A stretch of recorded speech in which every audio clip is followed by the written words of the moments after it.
Friday morning. We have got a great session for you today. My name is David Ralph. I'm the chair of something called Bristol Health Partners, which is a local collaboration between NHS organisations, universities and the City Council. Our focus is on promoting collaboration and trying to draw out the kind of power of the research that we do at our universities to help us solve real problems locally. Broadly, we are always interested in this general issue of how do we move towards healthy places, not just delivering effective services or great research. And we're going to have a discussion today about what that means. So trying to frame health in a kind of broader sense, issues such as kind of health as an experience of place and all the kind of wider determinants that feed into what really determines people's kind of day-to-day health and the lives that they live. You're going to hear from 6 speakers who will all talk for about 4 or 5 minutes, and then we will all come up and sit at the front, and that will be the opportunity to ask questions and have a wider discussion. So if you have questions, please just wait till we've got up on the stage. And in order, you'll hear from Simon Roberts, Joy Carey, Mark Drane, Robert Woolley, Ellie Shipman and Elaine Flint, who will introduce themselves in slightly more detail, but effectively all have a really interesting and diverse perspective on the challenge of health and what it means in the places that we all share. So I shall invite Simon to begin the session. Thank you. Thank you, David. So my name's Simon Roberts. I'm the Chief Executive at the Centre for Sustainable Energy. We're a charity. Been in Bristol since 1979, when 4 people sat in a pub and said we ought to do something about this. What this was in 1979 is actually very similar to now. The fact that the way we use energy is causing significant impacts on our environment, and the way we distribute the benefits of using energy is causing significant social challenges. We're based down in Bedminster at the moment, got over 50 staff working on this issue. That's our Twitter handle, and we're cse.org.uk if you want to know more. I'm just going to start a very simple statement. A healthy, sustainable city would be one where no one suffers a cold home. We're a very long way from that in Bristol and in anywhere else in the UK. And that's something like 1 in 7 households, according to official definitions of fuel poverty, this is often characterised as, struggle every winter to keep themselves adequately warm and have enough energy for lighting and heating and the other essentials that most of us enjoy. If you're wondering what living in a cold home is like, because most people don't, think about the last time your boiler broke down in winter and just how quickly it became miserable and difficult and you became a little bit desperate. And that happens because people are living in homes that are poorly insulated with inefficient heating systems that aren't well controlled, because their incomes are generally low, but also because we have a dysfunctional energy market that tends to rip off the people who are least able to participate in a market and take advantage of the options.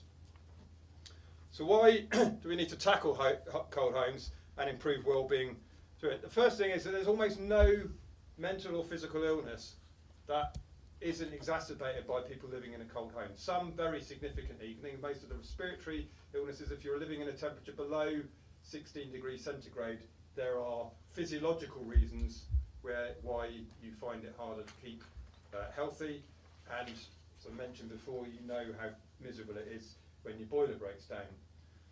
We also, there are indicators that people use. They tend to focus on old people and hypothermia. We have indicators public health teams use around excess winter deaths. These are complete red herrings. This is an issue that affects single people, lone parents, families, people as well as older people, people with all kinds of different health conditions, including very obviously chartered asthma, which is significantly exacerbated by cold, damp homes.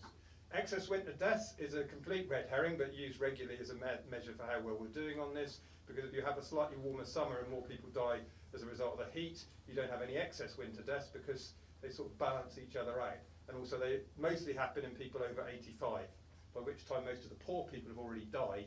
So this isn't a factor that is associated with fuel poverty or cold homes, it's just a factor associated with the way in which our lives work and our demographics work. It's official that it's bad for our health, cold homes. We work with NICE, National Institute of Care and Clinical Excellence, in 2015 to produce guidance around cold homes for morbidity and mortality, and some quality standards the following year. And they set out very clear evidence that we need to do more from the health sector perspective and social care perspective to tackle cold homes, and also a set of actions about how you start to integrate the work that's being done in those sectors, which work that's being done in the voluntary, charitable, local authority sectors to create a more integrated fashion. But we've got some challenges. The first is thinking, that we tend to think about this as a housing problem or an income problem, or maybe it's a health problem in terms of what effects it has. We need to think of it as an integrated problem from the point of view of the household experiencing this misery. And we need to integrate the way we provide services to those people so that they get the full range of support that is needed to actually tackle the problem, rather than just knock off tiny little elements of it. And that integration is key, because people don't experience life in silos, and yet we tend to organise services, and this is not just traditional kind of public services, but also in the voluntary sector services which don't integrate, don't think about the client's interests and the household's interests. And the other thing we need to do is get the money sorted out, because at the moment we're treating problems. Costs an awful lot of money for a child with asthma to turn up at A&E at 3 o'clock in the morning. If they did that twice, you'd probably have enough money if you could take it from the health service and spend it on insulating the home and improving heating to create the sort of environment where that sort of thing wouldn't happen. And yet we're not joining that up. Again, a problem of integration, and those challenges need to be addressed. We're doing that at a very modest scale. In Bristol, on the kind of voluntary sector side, a new project which was launched last week during Healthy City Week called Warmer Homes, Advice and Money. You can possibly guess the age of the people who came up with the name. WHAM, which is bringing together 3 organisations in Bristol that have been working together in referral networks. So we basically pass people across. We've got a problem, you've got a problem. That's West of England Care and Repair, Talking Money, the Debt Advice Agency, and Centre for Sustainable Energy. And instead of passing people with information, we have integrated services where we have people that we share doing the work together. That reduces the number of times someone drops between those organisations, but also the number of encounters that those clients have to get the range of services that they need. It's funded by the Bristol City Council Impact Fund, because they were influenced by the fact these nice guidance had come forward. But it's still only the voluntary sector. It's a genuine partnership, and we're going to be starting to collect that information about the efficiency of this and how it's making a difference. And we're also seeing it as it's a small amount of money. The need and the opportunity for doing stuff is far greater, and it's a very, very scalable project. If more money goes in the bucket, more benefit can be extracted, and more people can gain the benefit of it. And we need help with finding people, getting the resources to them, and creating the preventive service that this can do in terms of help. So, is there a better future? Here's the child turning up at A&E, probably looking a little bit worse than that one, but it was a photograph probably for a drug company selling inhalers. But we need to find a way not only to kind of support services, but actually invest in cold homes. So take the money that is currently being not wasted, but treating the problems that cold homes have caused, and turn it into money we can invest in it. In order to start thinking about that in Bristol, on the 1st of November in the morning at City Hall, the Mayor will be leading a project that is bringing together, or an event that's bringing together Bristol Energy, Centre for Sustainable Energy, Western Power Distribution, and other people who want to get involved in solving this problem in Bristol on the 1st of November. Search Eventbrite for No One Should Suffer a Cold Home and register yourself on it now. The places are going very fast. We've sold out more than half, and we only launched the invites about a week ago. But we need to find ways to sort these challenges out in terms of better thinking around the issue, integrating the services, and finding ways to get that money moving from treating the symptoms to tackling the problems. Thank you.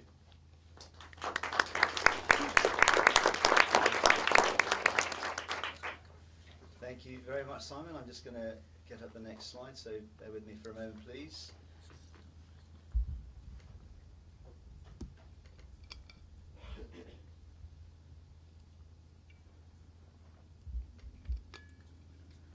Okay, I think we're good to go. Thank you, Joy. Thank you, David. Good morning, everybody. My name is Joy Carey. I work as an independent consultant with cities on addressing food system change.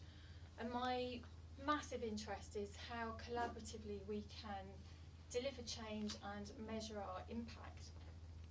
So 17 years on from this quote, it still stands. The food system is still not considered in city planning and development processes. But the food system connects with the wider determinants of health, so we have to talk about food. So climate change affects food supply and prices. We're counting the cost of our poor eating habits, diet-related ill health. We're seeing increasing numbers of people that can't afford to feed themselves. 1 in 10 jobs in Bristol is in the food and drink sector, so it's a real part of our economy. University of Bristol recent research showed that urban areas now have higher bee densities than farmland. So urban areas, crucial pollinators in the food supply system. And many of us are enjoying the eating out culture when we can afford it, but many also of us are really not knowing anymore how to cook for ourselves. In 2016, Bristol was one of 2 cities awarded a Silver Sustainable Food City Award. And this was thanks to the collective efforts of over 120 organisations around the city, so hundreds of people deeply committed to transforming our food culture. And now in 2017, we're starting to think about what might a gold standard sustainable food city look like? What areas of excellence could we develop together, building on our existing Good Food Plan for Bristol, which takes a holistic approach at food system at a city level and looks at what at a city level we can actually change, and there's a lot of it. Here's some practical examples. So an area of excellence in the future, building on what we've got now, could be food waste. We've probably all seen the figures nationally. Here in Bristol, curbside collections of food waste have been leading the way in Britain, so that's really good news. We're still probably collecting less than half of food waste, which is actually created at household level. That, I think at the moment, about 11,000 tonnes annually gets redirected into anaerobic digestion, so that is captured for energy, but we could do a lot better, and there are no figures for commercial food waste. Fair Share South West continues to redistribute edible food that otherwise would go to landfill. Last year, they were doing approximately 30 tonnes of food a month, so that equates to over 70,000 meals a month. And there are regularly many events and activities around the city raising awareness of what food waste means and what we can do. Here's a picture from 2013, the Feeding 5,000 event on College Green. Importantly, from food waste, we need to also capture nutrients that feed the soil. So I come on to urban food growing. There are many benefits to cities from urban food growing. So whether it's through enterprise, livelihoods, jobs, there's a picture there of 7 Project who grow salads. That was when they had their temporary lease on the now arena site. There are a number of other small enterprises, and there's an ambition to scale that up. We have over 50 community gardens in the city, and collectively they're involving at least 700 to 1,000 people regularly in growing food together, just getting to know each other, doing physical activity. These green spaces give us places to meet and to connect, to learn new skills, to be outdoors, and many of the people involved anecdotally report a very positive impact on their own physical but particularly mental well-being through that social connection. We have some amazing chefs here in Bristol. I'm just going to pick out a couple. Here's Barney Horton and his team, Square Food Foundation. They're helping people all across the city to get back to cooking from scratch with fresh ingredients. Joe Ingleby, award-winning cook, also works with the Redcliffe Children's Centre with tiny tots, getting them engaged with what real food looks like, tastes like, feels like. And there are City Farms community projects all around the city, providing opportunities for people to be outdoors, to cook with fresh seasonal stuff that they might have grown themselves. And then there's the 91 Ways project, which hopefully all of you have heard of, which is committed to helping unite city through Bristol, through food. So the 91 different language communities of our city, we all eat, and there's plenty to share and stories to share over food. Food also relates to spaces and places. So obviously lovely green community gardens, but here's a great example, our iconic bear pit, which has been transformed from a really tricky, unhappy place to something quite different. That was led by artists and a very committed group of people, and food factor features again in here. So Incredible Edible have been transforming that space with edible gardening, and there are at least 3 food traders there.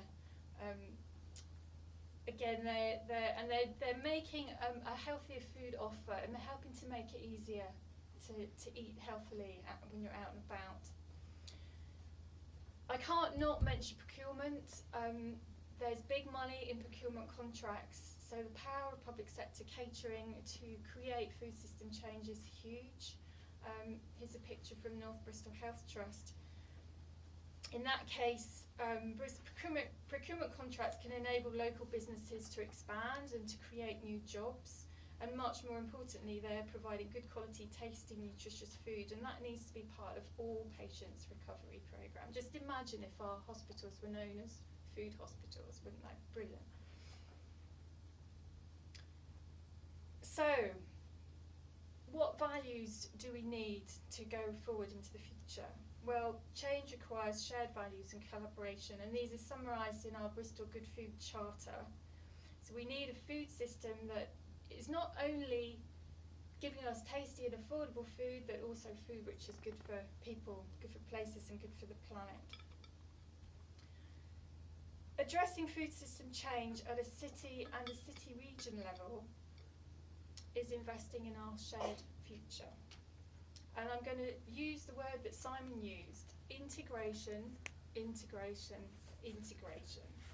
It is all about that. So for our young people in the future, we need to provide integrated food and health education, so they get a chance to taste and see and experience and get inspired by real positive practical things.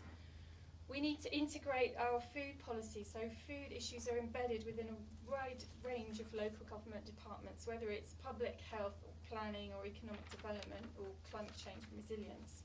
And finally, cities are not bounded entities. We're part of a context, we're part of a region. So we actually need to start thinking about a West of England food strategy that nurtures mutually beneficial two-way exchanges between the rural and the city areas. Thank you very much.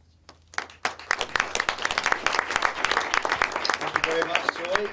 Again, I'll just do the swap over the slides.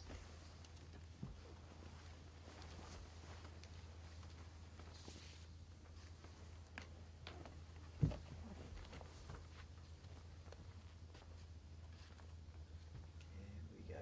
Thanks very much for your patience. Well, good morning. My name's Mark, and I'm an architect. I struggle to get that out sometimes because I think our professional silos are actually half the problem sometimes, which is why I've recently sort of split myself in half and now spend my time also, as it says here, at the WHO Centre. And in terms of context, I think what's important for today is that these two organisations, IBI, which is my design practice, and the WHO Centre have been working in collaboration with NHS England's Healthy New Towns programme with an aim to design healthy communities, to look at new ways of delivering health services in particular, but how those are intermeshed with other services, including third sector, and also to be an exemplar for other places, because NHS obviously can't work with every sort of property developer in the country, and that's a potential impact on a population of 200,000 people. So it's a really exciting project to sort of be able to trial these ideas at scale. So I wanted just to start with this image, which is, it maybe seems blindingly obvious to us. I mean, certainly as a designer, I have a sort of natural response to this question is, you know, why do streets make people sick, which is the topic of my own research. But put another way, you know, if you were a doctor, you would have, you know, the kind of do no harm. If you were asked to design a street to do no harm, would it look like this? You know, the complete absence of pedestrian and cycle infrastructure might be a good starting point, except for where I'm stood taking the photo, which is where it comes to an abrupt end. But there are numerous areas where the environment may have an impact and does have an impact on health, and I'm not going to detail all of those just now, but it accounts for a very large portion, physical environment, of the disease burden that we have, particularly in terms of non-communicable diseases. So I just want to start by highlighting actually physical environment has a big part to play in healthy communities. So I guess if you asked an architect, can we build healthy cities, which was kind of the title, I suppose they would all say yes, but actually it's about a lot more than that too. One of the challenges I see is that, and yesterday there was a lot of sort of discussion as to whether experts have got anything to sort of add to this conversation, which I kind of get. But also the experts don't agree amongst themselves, particularly designers and design professionals have a completely different professional language to public health doctors and the public health system in particular. So how do we overcome this? The design industry and construction industry has a woeful investment in R&D and an understanding of the evidence base. I think most architects would consider half an hour spent on Google as you know, pretty robust piece of research. And, I think it is funny, but except how many conferences and places and projects do I see where people are presenting pretty flaky evidence as being the right thing to do? And I think they would probably consider 35 minutes to be somewhat deterministic about things as well. On the other hand, the evidence base as it is accessible to practitioners is very difficult to access and to actually get stuff done on projects. A lot of my clients who are public sector want things presented for a business case to the Treasury Green Book, which has some very particular principles set out in it. I don't actually think that those are against sort of designing in health, but they need presented in a certain way. So I actually, being relatively new in my research career myself, despite sort of 2 decades as a design professional, I am sort of continually reminded of the gulf between particularly sort of social sciences and the sort of public health world. Okay, those are in a different order than I thought they were. I was reminded recently that the WHO definition of health, which many of us will be familiar with, which is about social well-being, mental health and physical health, is actually only one of 9 principles which I would recommend you go and look at, which are to do with things like the importance of child health and inclusion. One of them, which I think is very striking, is that informed opinion and active cooperation of the public is of the utmost importance. And this has come through in our work on Healthy New Towns, the importance of engaging with the community, and I think we heard a lot about this yesterday. It's no good having much as sort of smoking cessation in the past was, where you know the evidence and the sort of principles were there, but were actually sort of totally ineffective because they failed to deal with sort of behaviour change and how people actually live their lives. Building healthy cities is not just about the infrastructure, it's about the people who live there and use them. And I think we're going to hear about a community hub shortly, but this is also something that's come about. Community hubs, not just health treatment centres, but actually centres of well-being for the community, which might have a completely different range of services to promote well-being, rather than just treating sick people who hopefully we can actually support to be healthy in their communities. So what about, does a new town of 10,000 houses need 10,000 lawnmowers or 10,000 drills? What about a community skills bank and equipment bank that actually linked people up to promote sort of engagement of the community? If I go to a GP and I'm just feeling lonely, who do I go and speak to about that? Why is the NHS burdened with a sort of a lot of activity of people who perhaps would benefit from accessing different services provided in a different way, and not necessarily by the public sector. So I think one of the other principles from WHO is that enjoyment of the highest attainable standard of health is a fundamental right. And I've been struggling recently because a lot of commentators have talked about the third era of health, where we're moving on to the sort of halcyon days of sort of well-being, and health is a resource for doing everything that we want to in life, which sounds fantastic, but also knowing where our public services are and where the disease burden of non-communicable diseases is currently, how are we ever going to get from one to the other? I mean, I hope that that vision of a kind of well-being built into our communities is something that we can aim for, and that can hopefully help to address some of the challenges we face, particularly in, for example, not just NHS but local authorities as well. But that this can be a vision for the future, and my call would be that we need to look at the DNA of the street. Design is complex, and it is a multifaceted number of issues at every one level. And it needs to encompass a wide range of, it needs to be evidence-based, but we need to be looking at the right evidence as well. If we only value what we can measure, then we're probably missing at least half the picture, and that's one of the big challenges that we face at the moment. So I'll end there, and thank you very much.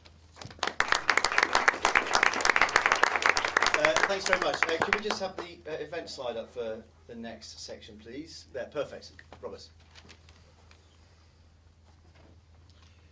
Thank you, David. Good morning, everyone. My name is Robert Woolley. I am Chief Executive of University Hospitals Bristol NHS Foundation Trust, which runs the BRI and the other city centre hospitals and South Bristol Community Hospital. And it's a pleasure to be here to talk about how the NHS can contribute to building a healthy city. The population of Bristol has grown by 12% since 2004. It's going to grow by the same amount again by 2030. We'll be living longer because it's the over 65s as a proportion of that population that are growing fastest, but we'll be living longer in poor health. 18 years of poor health for women, 14 years for men. The drivers of that health are things we know already: cardiovascular disease, so that's coronary heart disease, stroke, cancer, digestive disorders, respiratory diseases, particularly for women. But increasingly we're seeing the impact of dementia. £23 billion of the UK economy is spent on dealing with the impact of dementia. Obesity and diabetes, driven by diet, as we've been hearing already this morning, about what people are able to buy and to eat, but also about what we choose to buy and to eat. And yet we've designed a health system that frankly is still based on some pretty Victorian notions about the distinction between the mental causes of ill health and the physical causes of ill health, that is organised on similarly artificial distinctions between social care and health care, or community and GP or hospital care. All of these professional silos are designed into the system we currently operate. And of the £1.2 billion which the NHS spends on health care in Bristol, North Somerset and South Gloucestershire, 50% of it goes on hospital care of the sort that my hospitals provide. So we have entirely undervalued what our speakers already this morning have been talking about designing in prevention of illness, about keeping people well, about helping people to look after themselves, and using our most expensive, inflexible, high cost, high overhead assets in a far more streamlined and effective way. So why am I a hospital chief executive here this morning describing the needs to change what we do and actually to take money out of hospitals in order to invest it in those other sectors? Well, it's precisely because I can see that the persistence we have of sticking with the same model of NHS and social care is crippling us. It's not sustainable. We haven't got the workforce, the nurses, or in some specialties, the doctors even, to continue to run the model we're running, which is looking to care for people after they've become ill or injured, not seeking to prevent that illness or injury in the first place. And so I'm not actually here as the chief executive of a big hospital. I'm here as the lead of something snappily titled the Bristol, North Somerset and South Gloucestershire Sustainability and Transformation Plan. Partnership, actually. If anyone can think of a much better, catchier title for that, please email me, robert.woolley@uhbristol.nhs.uk. And I need a snappier title because this partnership, which involves the 3 hospitals in the city region, it involves the 3 community providers, the 3 clinical commissioning groups, the 3 local authorities, both social services and public health, the ambulance trust, the mental health trust. We've all come together to try and determine how we can change what we're doing, and change it urgently, given the funding squeezes that you're well aware of, so that we do start to shift resource, to shift our focus onto keeping people well, not dealing with them after they've become sick. And this work is at its beginning. We're working in a number of ways. We're looking at what we call in the NHS clinical pathways. So take a condition like stroke, we're looking at the causes of stroke and what we can do to manage that, and then how we can best organise what we call a pathway of care then as people develop stroke, how we stop them becoming acutely ill, how we manage the condition over time. And to do that in a way that is joined up, that doesn't have all of these handoffs between the professional silos I've already described. We're looking at localities. So the one that's been in the news recently is the Healthy Western programme. Western General Hospital is struggling more than most to recruit staff, particularly doctors, and we need to join up, therefore, the capacity that I have, the capability that I have, that Bristol has with our colleagues in Western, so that actually we do things that we currently do cheaper than we do them. Why do we need 2 boards or 3 boards or 3 governing bodies or 3 sets of directors for all of these institutions? We can take costs out now, I'm absolutely convinced of it, but we can also change the way that we are organised so that we get better value out of the resources that we do have. And we're also investing massively behind the scenes in a digital transformation. My 88-year-old father manages his diabetes using an app on his iPhone. He may be more tech savvy than some, but actually we are already in Bristol known as a national leader for the development of a shared care digital record. So you will have your personal health record on your mobile phone within a few years. We can do that, and we are very far advanced towards doing that. And that will change again the dynamics in how we look after ourselves, as well as how we expect professionals to look after us. So it is an enormous challenge. We are, as an NHS, trying to come out of our professional silo and actually engage with all of our partners to look at the causes of ill health, which is why I'm here today, not just about what goes on inside the NHS, and look at how the NHS can join up with the voluntary sector, with local authorities, to design a healthy city. My commitment to you is that we will engage and consult on the things that we are planning to change before we change anything, but please, please, please engage with us as well, and start to demand of our political representatives an end to this colossally short-termist focus, which doesn't address the kind of systemic issues that you're hearing about this morning.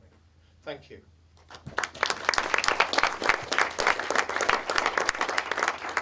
Thank you very much, Robert. Again, just give me a second to get the next slides up.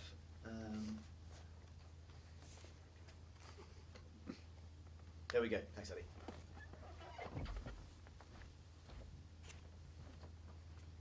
Thank you. Hello everyone, morning. So my name is Ellie Shipman. I'm Bristol's Fun Palaces Ambassador. So what are Fun Palaces? So it's a London-based ongoing campaign. It's global and it puts culture at the heart of community with an annual weekend in October of free community-led art, science, crafts and anything else you can imagine activities. It was in 11 nations over the last couple of years and this year we had 362 Fun Palaces around the world.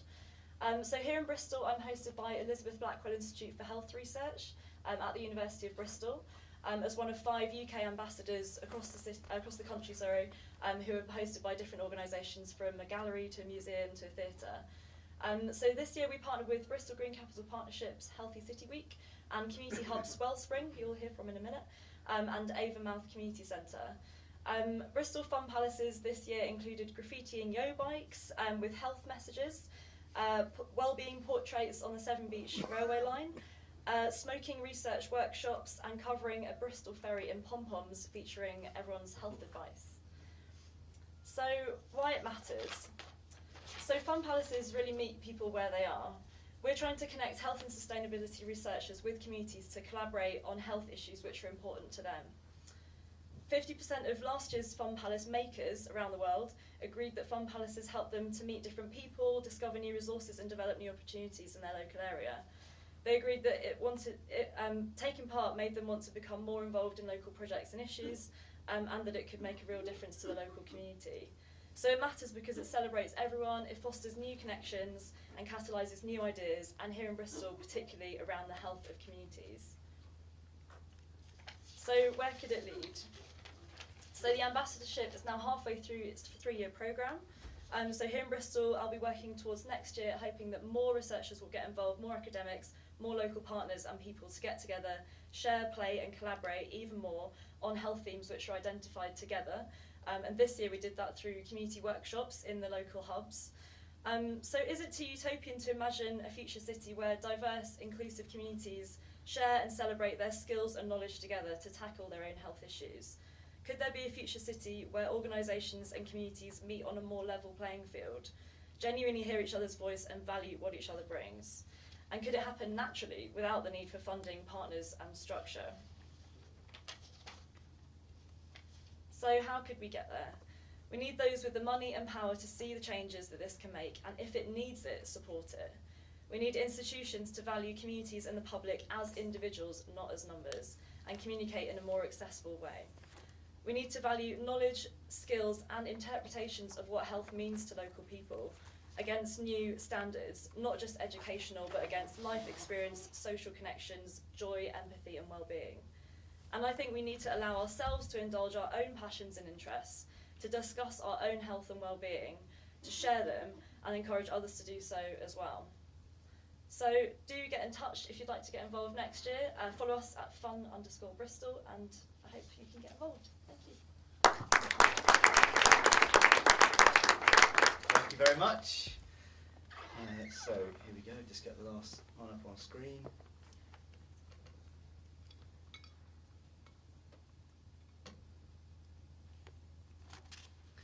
I think we're ready to go.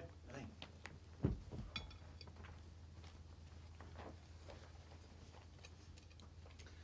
Thanks very much. Hello everybody. I'm Elaine Flint. I'm Chief Exec at Wellspring Healthy Living Centre, and I'm just really pleased to be able to talk to you from the perspective of a very local community-based charity.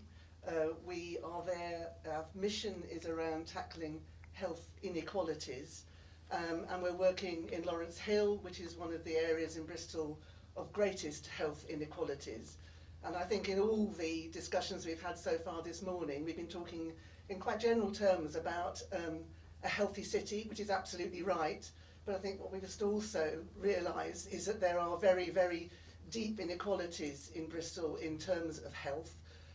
We're looking at something like 9 years less life for men who are living in areas like Lawrence Hill or in the estates in South Bristol, and certainly in more than 13 years of ill health, something more like, some like 18 years of ill health in people's lives, so very deep inequalities. Lawrence Hill, why is Wellspring in Lawrence Hill? It was recognised about in the late 90s that it's an area of such deep inequalities there need to be some major investment in that. Sadly, we haven't managed to shift the deep inequalities. There's huge churn and change in those communities. But it's the passion, I think, of the community to own that movement, to co-produce some solutions with residents, to say, what is it that you need that we can help you to make changes in terms of your health and your expectation. It's about working with communities, and that is our passion. The charity is run by local people. The building, which is an absolute jewel of a building, I don't know if many of you know it, but it's a fabulous building, it's a wonderful resource. It's owned by the local community, and that gives us the sustainability, longevity to know that we're there for the long term to work for the people of Lawrence Hill. These are some of our services that we run, and things that have been mentioned already. We have a community garden, we have an allotment, we do cooking, help people cook from scratch. We do art referral. We're trying to cover holistic needs of people, whatever will engage and help them to find ways forward with their health. And a lot of that is peer support. It's about people helping themselves. They may start in a service, but it's also then them taking control of the next steps and working together in peer groups to actually support each other on their journey to health. So we're very much about place. Our assets are the community. Our assets are the very engaged local residents who are taking a leadership role in that community. So we are talking about that real engagement. And I think that leadership in communities is incredibly important if we're going to make change, the sorts of change Robert has been talking about, actually shifting health expectations. And it's about partnership. It's about the partnership between the voluntary sector and residents with primary care. We're delivering social prescribing programmes, which means we're diverting people who are attending at GP surgeries with non-medical issues, but more social issues, debt issues, those sorts of things which actually need a different intervention. So we're working with all the GPs in the inner city cluster to actually work with them to divert those people into the services they really need, which is not necessarily a GP appointment. It may be a specialist advice service, it may be debt advice, it may be housing advice. So let's make sure people actually get the right pathway and they're not just stuck in a sort of a revolving door of going to see the GP once a fortnight or once a month or whatever. So partnership with GPs and a real respect, I think, between the sectors is what's needed, because we are hearing different things, we're coming from different places, and actually we'll make change if we reflect on that together and actually redesign what's happening for people. And also, I think, really importantly, is a strategic route up from communities to those key decision makers. So it's up through to the City Council, to Public Health, to the Clinical Commissioning Group, to actually, and a respectful relationship between that, which is quite difficult. We're talking, I work for a very small local charity. We do employ around 28 people. That's very different from the organisations you've been hearing about, and we're working in a specific locality. So what are the routes for us to really bring our experience and knowledge and influence what should be happening to the city? And I think it's really important that we do that and that we're heard respectfully. So our guru, of course, I'm sure you won't be surprised, is Michael Marmot, which I'm sure I hope you all heard of. Yes, everybody heard of Michael. Thank you very much. Which is a reflection about social determinants of health, and that is absolutely crucial. It is around the wider factors that impact on people's health. We've heard about housing, we've heard about streets, we've heard about food, we've heard about culture. All those things are elements of people's lives, and they do absolutely impact on people's life experience in terms of their health and their ill health.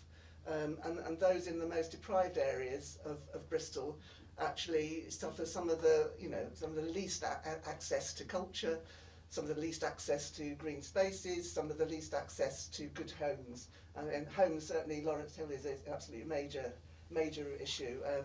Overcrowding, as well as issues such as poor heating and insulation.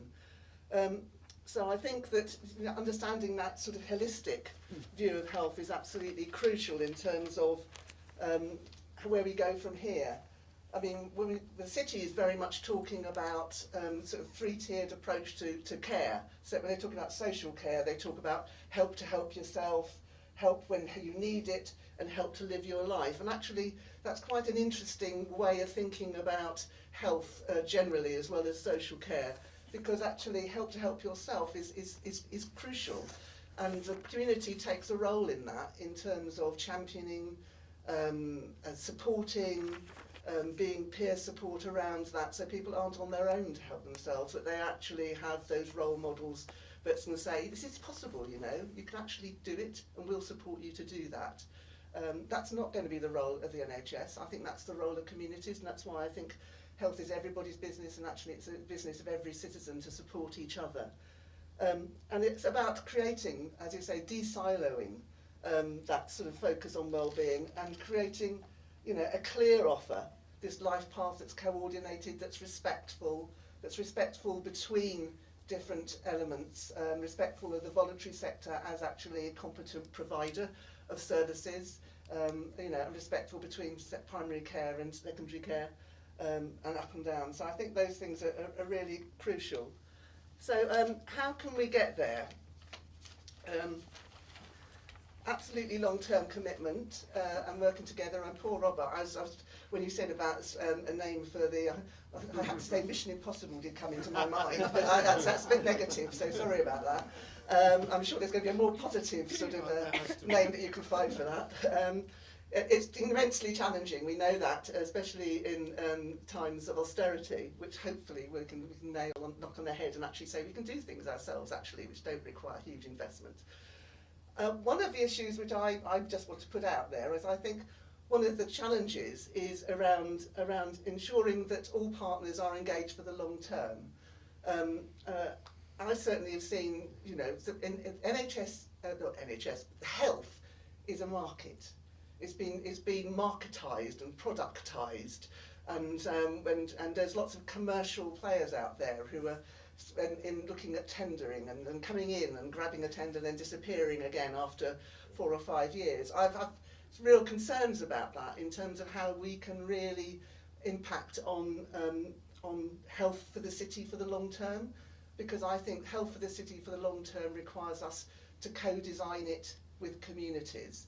And for that you need stability in terms of the providers. You don't need somebody coming in to do, there's some behaviour change tendering about to happen. You know, somebody could come in and do something whizzy for 4 years and completely disappear again, and you go, oh, okay, where's the legacy for that? I think the challenge for that is that there is such little capacity at the top in terms of commissioners, people like Clinical Commissioning Group and others, is that, you know, what's their capacity to co-design long-term for the city? And I think that's one of the key challenges that we face. I would argue very strongly that that is the way forward for healthcare for Bristol, and that communities have absolutely got to be engaged in that conversation. So thank you very much.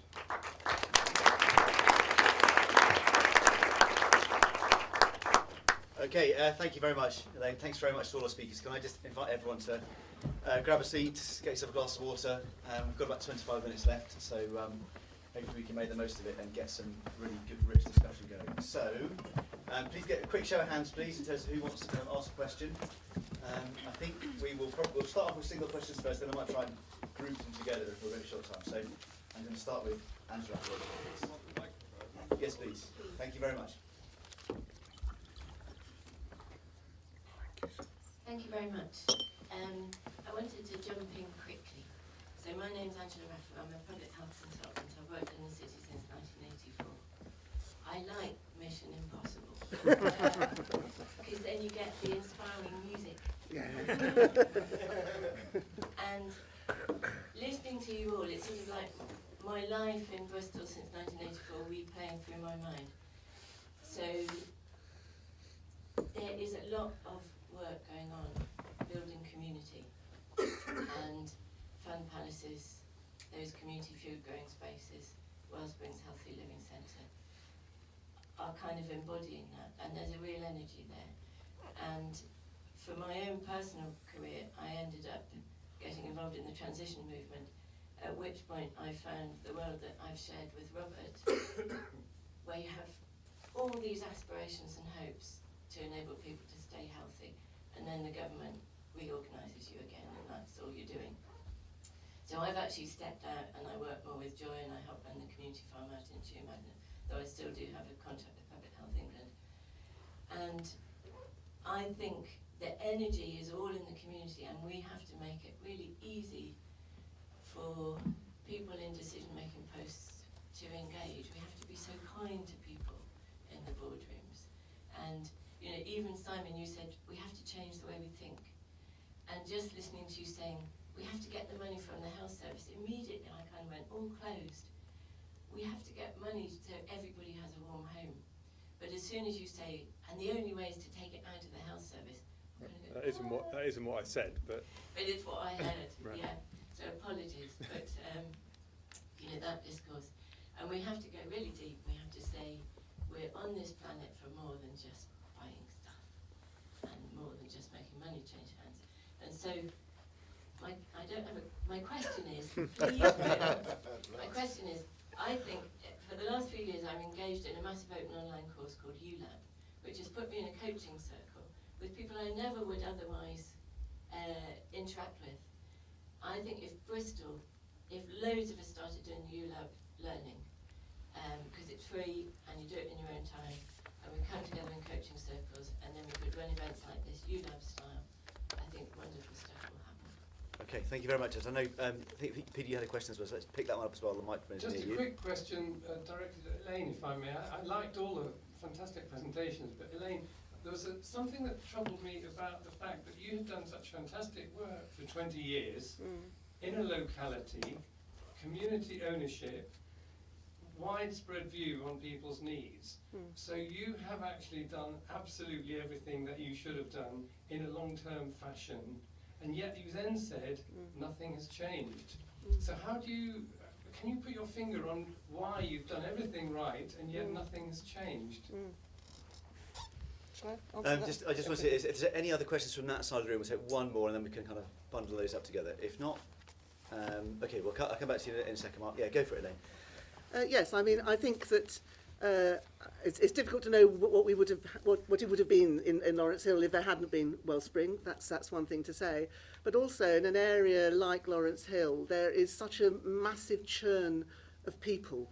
I mean, when the charity started in turn of the century, 21st century, I mean, Lawrence Hill was a very different place than it is now. The community has changed enormously. The community has new problems. We have a huge new migrant community who've come in with new needs. I mean, I don't think that it's any surprise that an area that is of one of the highest deprivation in Bristol is also the one ward in Bristol that has the highest BAME population. And there are huge challenges around that, and it's about economics, it's about race equality, it's about people's wide experience in their lives in areas other than their health. So I think that I'm confident that we have made a very great difference. What we need is for the city to concentrate on areas of disadvantage, and I think it's absolutely criminal that a city that's as rich as Bristol is, despite austerity, has forever allowed areas like Lawrence Hill to just fester and to be poor and to not have opportunities and not have the best education offer in Bristol. If you're going to lift those communities, then you need all the resources of Bristol to focus on those communities. And they haven't. They've been allowed to be left to the market, and the market has left them behind. So I'm not defensive at all in terms of what we've done. I think we're doing great, but I think Bristol's not doing great in terms of what they're offering those communities. Thank you. Okay, I know I've got Mark and Marcus, and then we'll do these two, and then we'll take you two gentlemen after that. Thanks a lot. Thank you. That follows my question follows on with, I think, from both of those points, which is that I remember starting at Bristol City Council 13 years ago and seeing a poster of all the regeneration attempts that had been around the city, and the areas that were poor in the 60s, whatever, are still the poorest areas. So whilst we sort of perpetuate where we've got sort of almost social engineering, where we put groups that are very narrow socio-economic groups together, will we ever actually change? And that's not to be too negative. You know, good stuff's happened. You've got Hague and yourselves, and lots of other amazing things happen, and some things will got better. But my question, I suppose, is: do we need to be bolder and braver and make bigger changes that are perhaps almost unthinkable, really? Marcus, go ahead. Yeah. Hello. Sorry. I found this absolutely sort of amazing and inspiring, and the sort of message built as each presentation came on. Sorry, I'm Marcus Grant. I've been advising the World Health Organization on healthy cities for the past 15 years. I just found the message built, and it's a message that we're doing here in Bristol that I haven't heard, articulated so strongly, and about integration. But what my question is, in an area of, in a sort of era of fighting austerity, if you like, I've been talking to some people advising leadership in the core cities on this. You know, you're sort of doing it on your own. The austerity is making us join up, making us look at assets based in the community and doing it on our own. But if we laud that too much, what does it say about the fight against austerity? Because actually, do we need, is the austerity was always making this happen in a really positive way, and I'm hearing these really positive stories. But politically, I'm getting kickbacks. Don't have these stories. We can't be doing it. We've got to ask for more handout. We've got to fight austerity. But I think, let's put that on one side, because this is absolutely amazing what's going on here. So there's that sort of political. How do we navigate that political discourse? Okay, some really interesting issues wrapped up in that. I guess something I kind of took from your question, Mark, was the whole thing about kind of question about boldness. Sort of what would it really mean actually if we were to be genuinely bold about all this?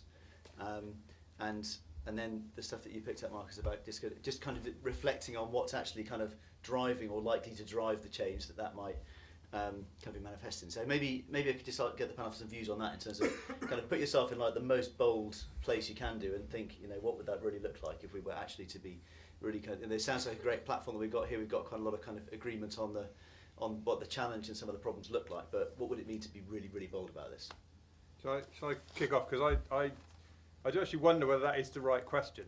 Because I think, I was reading recently, Wendell Berry's an American kind of farmer and author, and probably in that order he'd like to think of himself. I think he's probably more an author and then a farmer as a hobby. But anyway, but there's a really interesting essay he wrote about the future, and how our conception of the future and the way we tend to talk about it and the way we tend to use it in political, small p, political and kind of civic debate actually paralyses us from getting on and doing stuff now.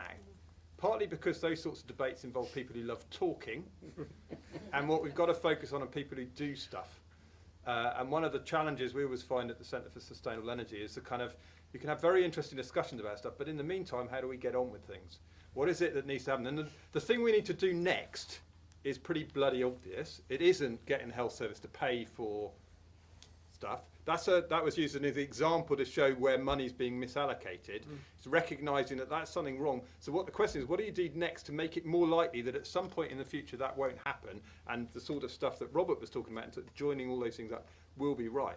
And I think sometimes this kind of bold vision, where do we go? What's it going to be like in 2030 or 2050? You need to have an understanding of the demographics, like Robert's saying, what sort of, what load or burden or opportunity we create. But I think we get totally hung up on it. And sustainable energy is kind of writ large of people talking about what the world's going to be like when we've invented things that don't exist, so that we can solve problems that we've caused out of things we know already. And the Wendell Berry line was, if we know that what we're going to need to do in the future is live savingly, his slightly uncomfortable kind of messed up phrase, live savingly.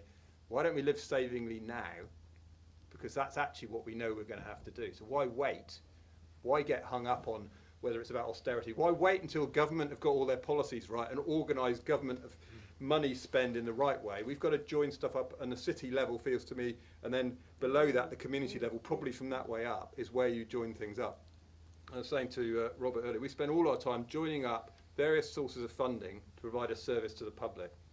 We don't say to someone coming to us with a need for a home visit, oh right, we've got some money for comic relief, so we'll give you a home visit that comic relief is funded.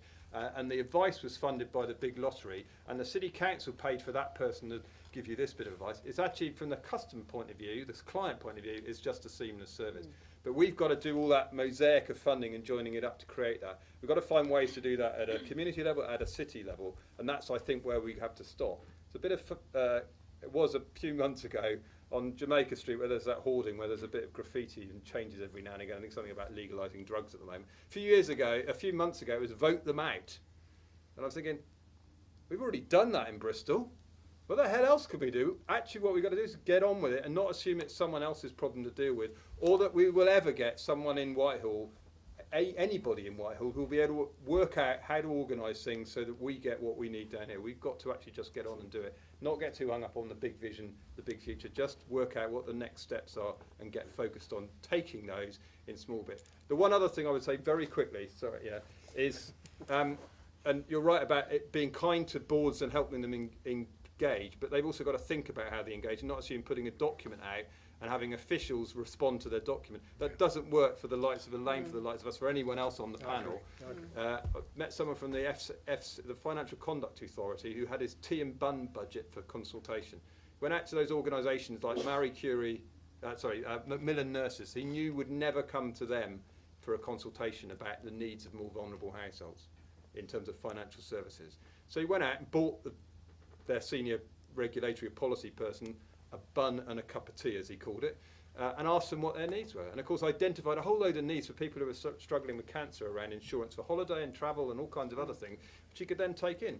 Just waited for the official responses to come through some website that are then totted up and box ticked.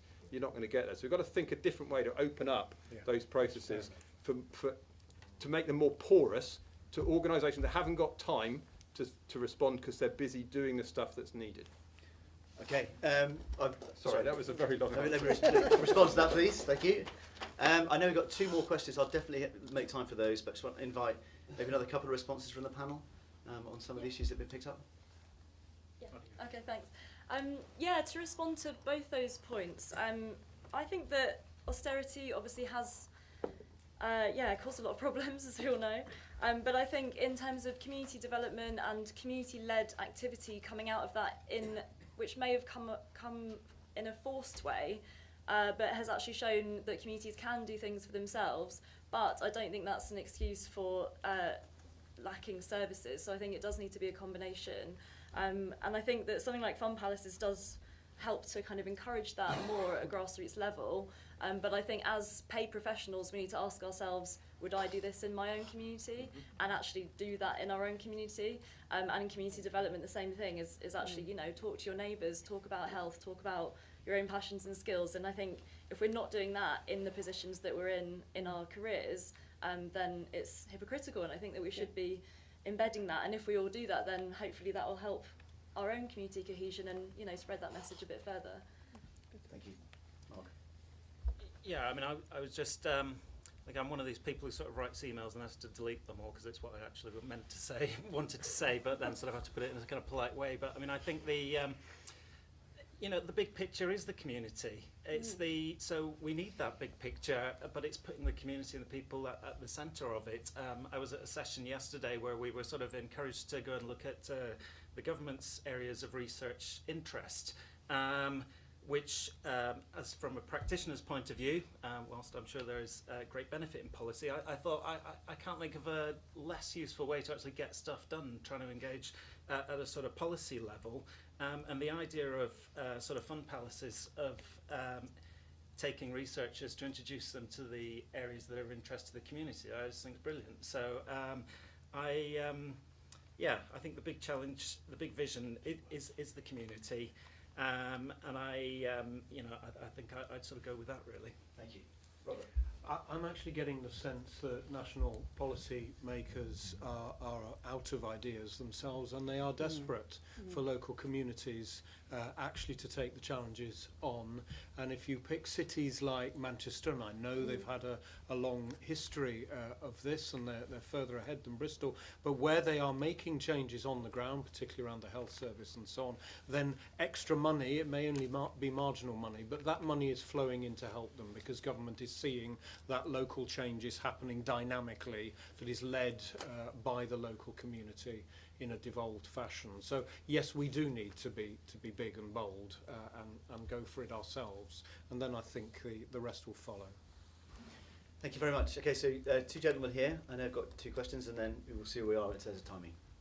Hi. So in the light of today's Lancet report that said 1 in 6 of the population of the UK are dying as a result of air pollution, when will the NHS get control of the transport budget? Thank you very much. One more question at the back there.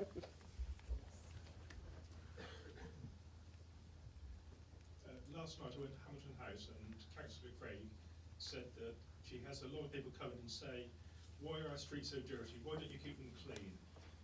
And she said, well, you keep all them clean in the posh areas.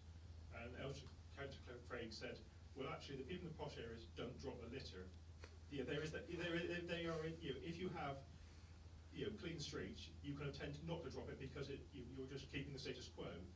How do we create behavioural change in those areas where the litter is dropped to create cleaner streets, better neighbourhoods that will obviously lead to better health outcomes because people feel better about their environments? Thank you. Okay, so two questions there. One, I'll address straight to you, Rob. Would you like to control the transport budget in Bristol? And if so, when? And then more generally, the issue about what are the things that can genuinely kind of drive behaviour in community cities, however you want to define it. Well, speaking as a 57-year-old asthma sufferer, I identify closely with what the Lancet said, and all of this morning has been about the social determinants of health, as Elaine said very clearly. So I don't particularly need to take on the transport budget. What I do need is to work very closely with the City Council so that we start to join up. Integration has been the word of the morning. We start to integrate the policy approaches so that we're getting a benefit right across the board. And if we can have cleaner air because we've got cleaner transport, then the benefits will flow back to the NHS, and the NHS can put its resources use its resources in better ways. And that's the simple answer. And that's what this STP, Sustainability and Transformation Partnership, is trying to do. It's why the NHS is coming out of its rather inward-looking focus to engage with local communities and say we know we need to contribute to a different way of doing things. Thank you. Elaine? Just something around air pollution. And again, it's about everybody talking with the same voice and actually having some real clarity about what is to be achieved for Bristol and really holding the line for Bristol. I mean, locally, very local example, there's been over about last year a very successful campaign which was fighting a planning application for diesel generators being placed down in St Philip's, pretty much next door to the nursery school. Great, a whole load of diesel generators in an area where the air quality is already very low. And this was a major international company there, sort of with an enormous power to fight the City Council. The City Council did hold the line and refuse planning permission. It's gone yet again to government review. I can't remember where we are now, but I think we're still holding the line on it. But it's really galvanised people locally around the issues around air quality, which was a good outcome. But it shows just how important it is that everything is joined up. Air quality it's not about transport policy, it's also about planning policy. So everything needs to be aligned, and the line really needs to be held if we're really going to make a change for Bristol. And the diesel generator is about energy policy. And energy policy. How we manage absolutely. peak demand. So yeah, absolutely. Integrate. Yes, go ahead. I think as well with the litter point, it's about showing different areas that they're listened to by the powers that be or projects or events. So I think one of the reasons that we worked in Lawrence Hill and in Avonmouth with Fun Palaces was to work in communities which often feel that they have said themselves left off the map, and would like to be engaged in bigger events going on across the city. And I think that helps to instill a sense of pride in the area and hopefully help tackle some of those issues. But obviously it is a very long-term thing, so there's no quick fix solution, but I think that does help kind of set things in motion. I wanted to come back slightly to the bold issue, and also about money. So one bold thing I would like is about integrated policy, because policy does actually matter. If we get the policy right, then the bins get put in the right streets and we can enable people to behave differently because it shows there is care. So it's about really caring, and that caring needs to come back into making policy. So for example, picking up on Elaine's air quality issue around St Philip's, our vitally important fresh fruit and vegetable market, which supplies the entire southwest and also South Wales, has been surrounded by waste companies. That is a lack of integrated planning. Okay, that is really serious. We also have a situation now with the whole parks budget being cut and people having to really think hard about what happens. Parks are so important for our well-being and mental health. Everybody knows that. So what are the solutions? Maybe concessions will be offered to food providers. If those food providers are offering unhealthy, sugary drinks, etc., etc., it goes right in the opposite direction of Bristol Public Health's healthy weight strategy. So the bold thing is to ask our city council councillors and our officers to allow them the time to have that joined up discussion. There are some amazing officers in our council, but they're not allowed the time to talk with their colleagues to get that joined up stuff. It can't be that difficult. We know what we're talking about. So I think that's quite bold. And the other thing I think we need to do is boldly invite the rich of Bristol to put some money into a Bristol fund. It's not to say that there aren't other sources, and it's not just about benefactors, but the fact is most of the work that I described about food is done by volunteers, including myself and many others, and it's not sustainable. We've got some very big issues to address and it needs funding. Communities know what they want. They know that what will make a difference. If you organise a walkabout in a local community to take a look at shops, to take a look at spaces, there'll be some amazing feedback. Marcus has done that kind of work. We could do that boldly, and then we could release funds to try and address that and make it easier for behaviour change to happen. Could I just chip in as well? I think I would probably call for policy to just be devolved to the right level and not taken away when people make the wrong decision that central government doesn't agree with, as we've seen in Spain. I think I would just call for informed decision taking, supported by an evidence base, but I think there's also an onus on us, which I've certainly taken in my own work, to actually, if we want to see the communities and help them transform their own health and well-being, we also need to take that challenge on for our own organisations, and that's something I've taken very much in my own work, is looking at how we transform ourselves to be able to help provide answers to the actual questions that communities are asking. So I think it's kind of a reflection both ways, really. Thanks. Okay, thanks very much, everybody. We've got a couple of minutes left, so I'm going to draw things to a close. I just want to thank you all for coming, for your engagement and your interest, and really good set of questions and discussion. I want to thank on your behalf our panel for everything you're doing at the Bristol at the moment, and for your presentations today. Thank you. Thank you.